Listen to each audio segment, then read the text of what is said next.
Curso Básico de Espiritismo, Livro 1, com Tatiana Benites, baseado nos livros da Federação Espírita do Estado de São Paulo, FES.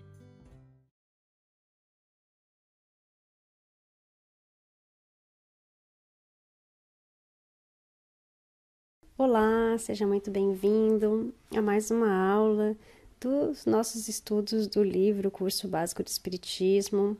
Este é o nosso primeiro volume, do primeiro ano, edições FESP, Federação Espírita do Estado de São Paulo. E esta é a nossa 24ª aula deste livro, ou seja, é a última aula, que na verdade são homenagens, que eles colocam nessa aula. E a primeira homenagem é para o Dr. Bezerra de Menezes. Então, aqui fala um pouco da biografia dele, qual era o papel dele, na nossa sociedade. Então, nós vamos falar de Bezerra de Menezes e depois nós vamos falar sobre Allan Kardec. Então vamos lá, iniciando por Dr. Bezerra de Menezes. A biografia resumida. É importante conhecer a biografia de Bezerra de Menezes, não só como justa homenagem ao patrono da Federação Espírita do Estado de São Paulo, mas principalmente porque é parte integrante e importante da história do espiritismo no Brasil. Foi um grande missionário que não mediu esforços para unir os vários grupos espíritas que viviam esparsos no século passado. O homem. Adolfo Bezerra de Menezes nasceu na antiga freguesia do Riacho do Sangue, hoje Solonópole, no estado do Ceará, no dia 29 de agosto de 1831. Em 1838, entrou para a escola pública da Vila do Frade, onde em 10 meses apenas preparou-se suficientemente até onde davam os conhecimentos do professor que dirigia a primeira fase de sua educação. Muito cedo revelou a sua capacidade intelectual, pois aos 11 anos de idade iniciava o curso de Humanidades e aos 13 anos conhecia tão bem o latim que passou a ministrá-lo aos seus companheiros. Seu progenitor, o velho Antônio Bezerra de Menezes, era um homem relativamente abastado, porém, por efeito de seu bom coração e de sua esposa, Fabiana de Jesus Maria Bezerra, comprometeu seus recursos ao atender amigos que o procuravam e exploravam os seus sentimentos. Ao perceber que seus débitos igualavam-se aos seus haveres, propôs entregar suas fazendas aos seus credores, os quais não só recusaram, como ainda, numa verdadeira homenagem ao caráter e à conduta irrepreensíveis do velho fazendeiro, assinaram um memorial onde declaravam que os seus bens continuariam sempre seus e que gozasse deles como e quando quisesse, que eles, credores, se sujeitariam aos prejuízos que pudessem ter. O honrado cidadão insistiu, mas não conseguindo demovê-los, decidiu tornar-se mero administrador do que fora sua fortuna, retirando apenas o que fosse necessário para a manutenção da família, que passou da abundância para as privações. Foi nessa fase que Adolfo Bezerra de Menezes formulou os mais veementes votos de orientar-se pelo caráter íntegro de seu pai, e com minguada quantia partiu para a província do Rio de Janeiro, a 5 de fevereiro de 1851, a fim de abraçar a sua vocação, a medicina. Sendo um dos estudantes mais pobres do seu tempo, viu-se na necessidade de lecionar desde o 2º ano, a fim de manter-se na faculdade. Em certa ocasião, as taxas na faculdade estavam atrasadas e havia o risco de se perder o ano. Além disso, o senhorio ameaçava pô-lo na rua. Subitamente batem-lhe à porta. Era um moço simpático e de atitudes polidas, que vinha contratar aulas de matemática. Bezerra recusou, confessando ser esta a matéria que ele mais detestava. O visitante insistiu, e diante de sua situação financeira, Bezerra de Menezes resolveu aceitar. O moço, inclusive, efetuou o pagamento antecipadamente. Como não tivesse livro algum sobre o assunto, correu à biblioteca pública e preparou a aula. Esta, porém, não se realizou, pelo simples motivo de que o discípulo não mais apareceu. O médico, em novembro de 1852, ingressou como praticante interno no Hospital da Santa Casa de Misericórdia. Doutorou-se em 1856 pela Faculdade de Medicina do Rio de Janeiro. Em 1858, concorreu a uma vaga de lente substituto da seção de cirurgia da Faculdade de Medicina. Nesse mesmo ano, o mestre Manuel Feliciano Pereira de Carvalho, então cirurgião-mor do Exército, fê-lo nomear seu assistente, com o posto de cirurgião-tenente. Em parceria com um colega, abre um consultório no Centro Comercial do Rio de Janeiro, mas que apresenta pouco movimento. Contudo, o consultório particular que mantém em sua modesta casa no bairro apresenta um intenso movimento, porque eram consultas gratuitas de clientes geralmente pobres que não podiam pagar pelos seus serviços. Graças a este seu envolvimento com a dor alheia, passou a ser conhecido como médico dos pobres. Em novembro de 1858, casa-se com Maria Cândida de Lacerda, que desencarnou no outono de 1863, após rápida e imprevisível enfermidade, deixando-lhe 2 filhos. Decorridos 2 anos, casa-se com a sua cunhada, Cândida Augusta de Lacerda Machado. Bezerra de Menezes encarava a medicina como um verdadeiro sacerdócio, chegando mesmo a dizer: um médico não tem o direito de terminar uma refeição, nem de escolher hora, nem de perguntar se é longe ou perto, quando um aflito qualquer lhe bate à porta. O político. A população do bairro de São Cristóvão, onde ele residia e clinicava, quis que ele a representasse na Câmara Municipal, sendo então eleito vereador pelo Partido Liberal. No ano seguinte, teve sua eleição impugnada por Haddock Lobo, chefe do Partido Conservador, contrário ao Partido Liberal, sob a alegação de ser médico militar. Para não prejudicar seus pares, que dele necessitavam para ter a maioria na Câmara, resolveu afastar-se do Exército. Foi reeleito vereador à Câmara Municipal do Rio de Janeiro e, mais tarde, presidente da Câmara Municipal do Rio de Janeiro, cargo que à época correspondia ao de prefeito municipal. Quando político, levantaram-se contra ele rudes campanhas de injúria, cobrindo o seu nome de impropérios. Entretanto, a prova da pureza de sua alma deu-a quando deliberou abandonar a vida pública e dedicar-se aos pobres, repartindo com os necessitados o pouco que possuía.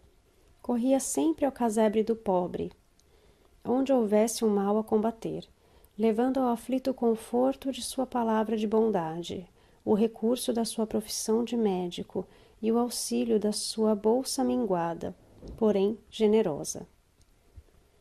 Sobre a política, dizia o Dr. Bezerra de Menezes: para nós a política é a ciência de criar o bem de todos, e nesse princípio nos firmaremos.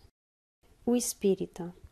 Desde 1818, no Brasil, começou-se a falar de homeopatia e no Rio de Janeiro surgiu um grupo espírita, do qual faziam parte alguns médiuns receitistas. Ali, com grande interesse espiritual, estudavam-se os ensinamentos veiculados por Allan Kardec, sob o lema "Fora da caridade não há salvação". Joaquim Travassos, membro fundador desse grupo, tão logo viu publicada a tradução portuguesa de O Livro dos Espíritos, apressou-se em levar um exemplar ao seu conhecido, o deputado Bezerra de Menezes. Encontrou o médico dos pobres em um fim de tarde, no momento em que se encaminhava para tomar o bonde de volta ao lar. Sem distração alguma que lhe amenizasse a longa viagem, abriu casualmente o livro e pensou: ora, com certeza não irei para o inferno só por ler isto. Perplexo, não encontrava nada que fosse novo para o seu espírito. No entanto, tudo aquilo era novo para ele. Achava que já houvera lido ou ouvido tudo o que se encontrava no Livro dos Espíritos. Preocupou-se seriamente com isso e dizia: parece que eu era espírita inconscientemente, ou, como se diz vulgarmente, de nascença. Em 1876, nasce a Sociedade de Estudos Espíritas Deus, Cristo e Caridade. Primeira Sociedade Kardecista do Rio de Janeiro, com Bittencourt Sampaio à frente como médium receitista. Aqueles que dirigiam os núcleos do Espiritismo no Rio de Janeiro sentiram a necessidade de uma união mais forte, mais consolidada. Urgia um sistema de disciplina e de ordem que congregasse em torno de um centro único, os elementos dispersos. Assim, em 1883, surgiu a Federação Espírita Brasileira. Dada a mentalidade e o prestígio de Bezerra de Menezes, na época já cognominado Kardec brasileiro, foi ele um dos primeiros convidados para dirigi-la. Ele, porém, julgando-se ainda insuficientemente preparado, não só rejeitou qualquer proposta, como também não consentiu que o seu nome sequer figurasse entre os fundadores. À noite desse dia, dirigiu-se para o Centro Grupo Ismael, do qual era dirigente, comentando com os colegas o convite recebido. Durante o desenrolar dos trabalhos, recebe uma mensagem do Espírito Agostinho, concitando-o a aceitar o cargo de direção da FEB, pois que os espíritos iriam ajudá-lo. Mas Dr. Bezerra de Menezes retruca humildemente: ajudar como? Por acaso irei cobrar as receitas dos amigos espirituais? E o espírito responde: trazendo até você, quando precisar, mais alunos de matemática. No dia 16 de agosto de 1886, um auditório com cerca de 2.000 pessoas da melhor sociedade que enchia o salão de honra da Guarda Velha ouviu em silêncio, emocionado, atônito, a palavra do eminente homem público, do eminente cidadão, do eminente católico que tornava pública sua adesão ao espiritismo.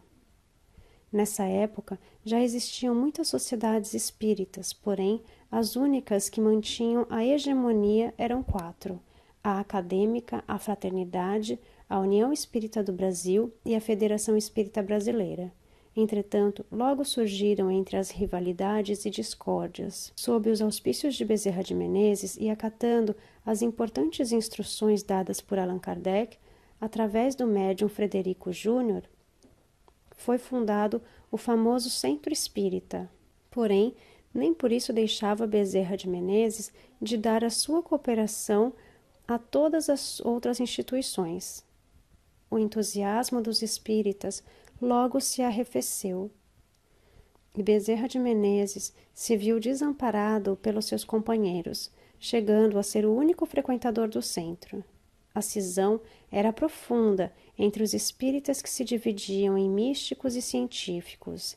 Em 1894, o ambiente demonstrou tendências de melhora e o nome de Bezerra de Menezes foi lembrado como o único capaz de unificar a família espírita. O infatigável batalhador, com 63 anos de idade, assumiu a presidência da Federação Espírita Brasileira, cargo que ocupou até o dia 11 de abril de 1900, quando desencarnou. É assim que Dr. Bezerra de Menezes legou-nos tão rica mensagem de amor, trabalho e desprendimento, sendo para nós o exemplo de caridade personificada. Tão nobre espírito missionário continua ainda a atuar, liderando uma falange de espíritos dedicados a minorar a dor dos seus semelhantes. E em todos os centros espíritas, onde houver 2 ou mais trabalhadores reunidos em seu nome, onde houver um coração que soluça, uma alma querida necessitada, a sua equipe se fará presente. As obras. Dentre as suas obras podemos destacar estudos filosóficos, contendo a maioria dos seus artigos publicados no jornal O País, sob o pseudônimo de Max.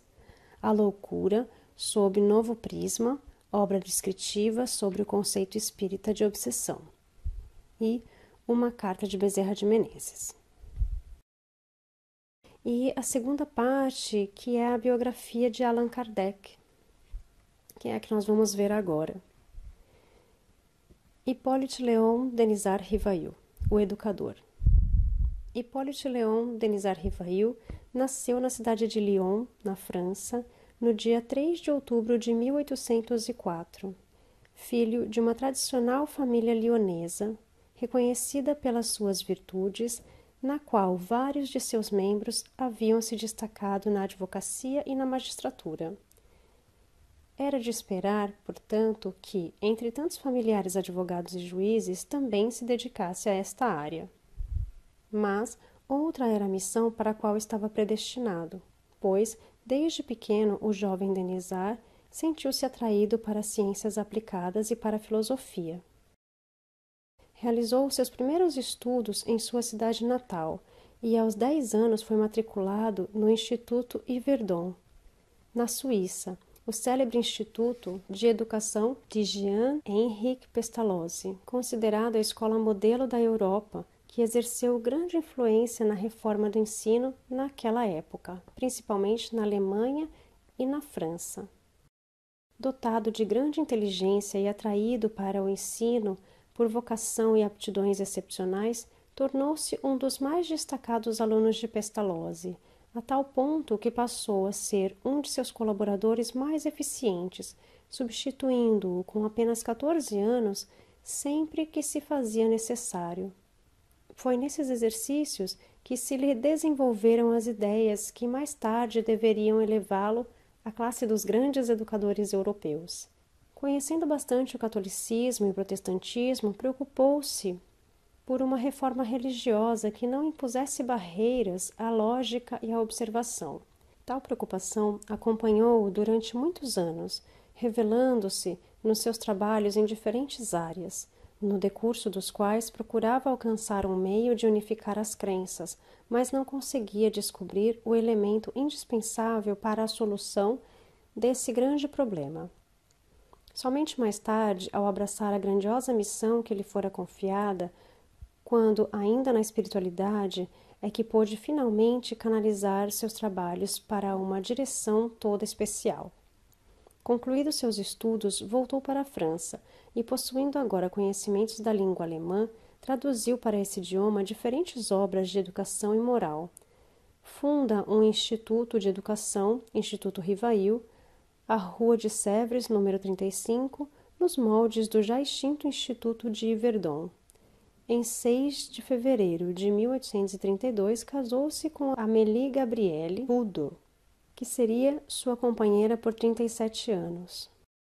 Membro de muitas sociedades sábias, entre outras da Academia Real de Arras, que, em seu concurso de 1831, lhe outorgou o prêmio por sua notável memória.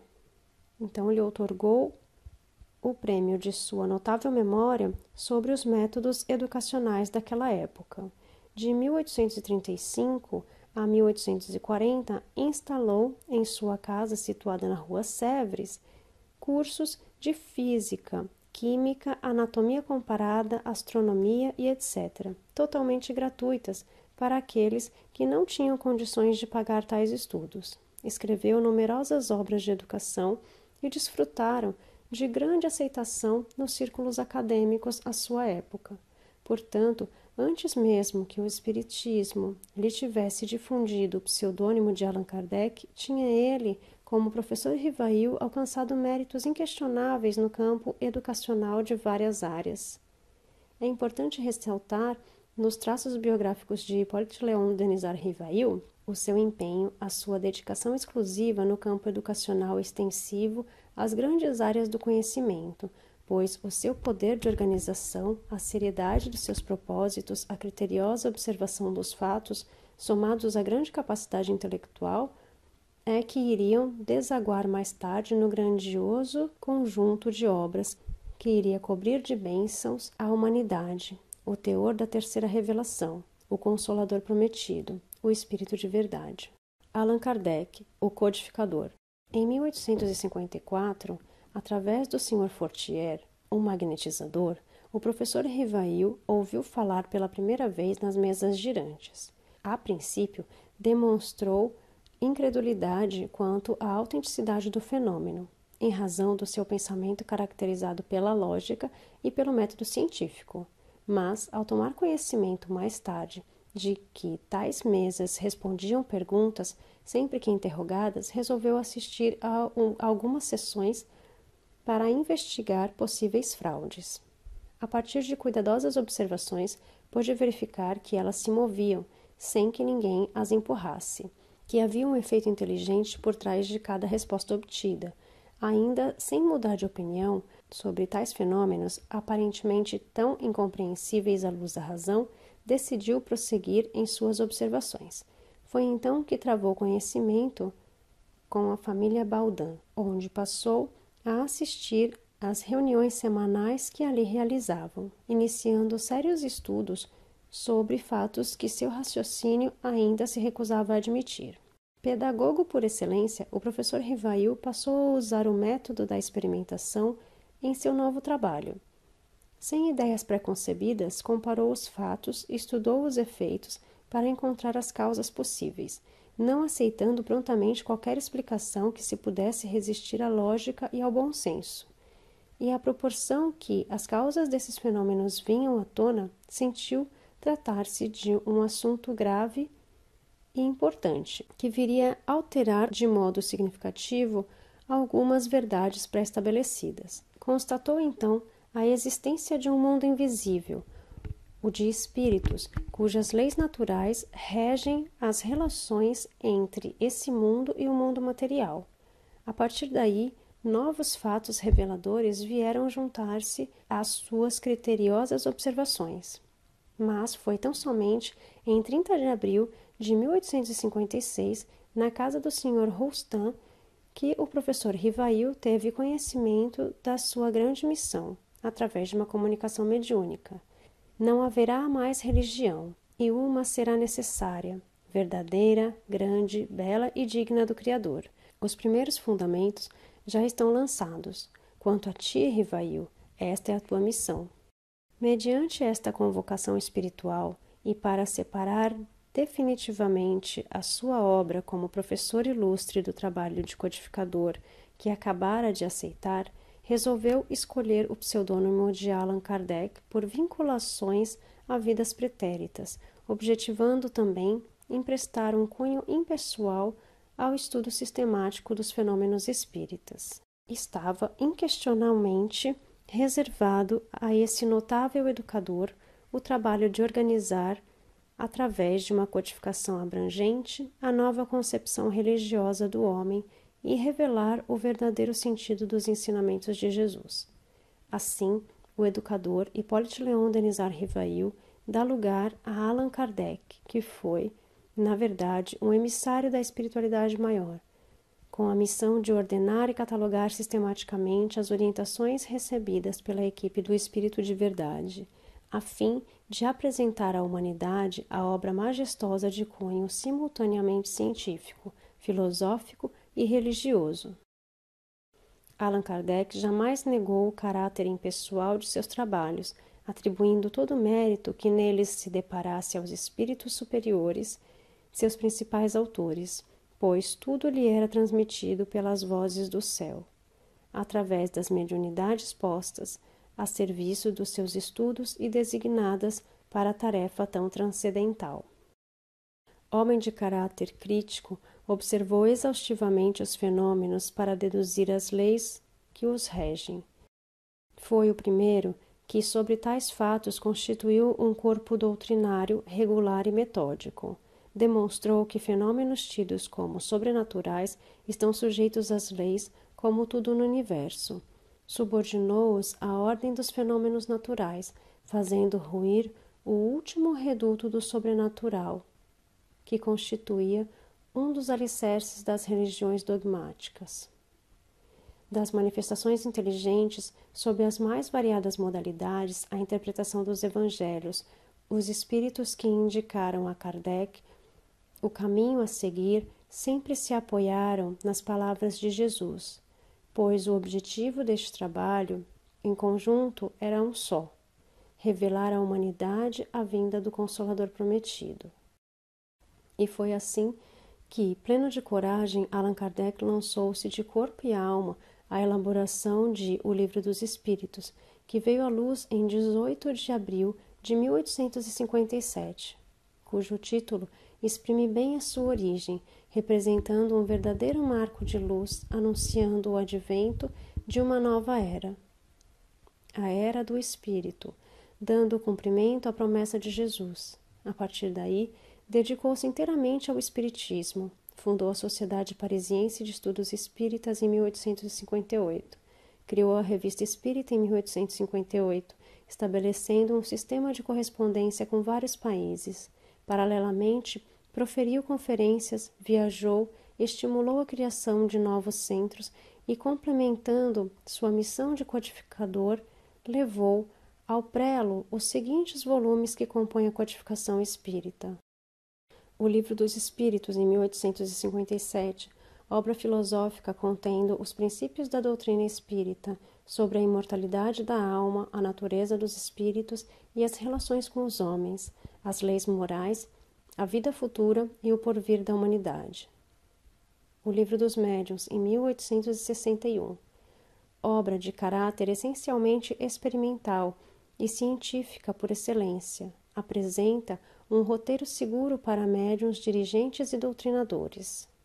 O Evangelho segundo o Espiritismo, em 1864, consiste no Novo Testamento interpretado à luz da doutrina espírita. Diz respeito à moral evangélica, com orientações dos Espíritos sobre a vida de Jesus, os milagres, as profecias e os ensinamentos morais.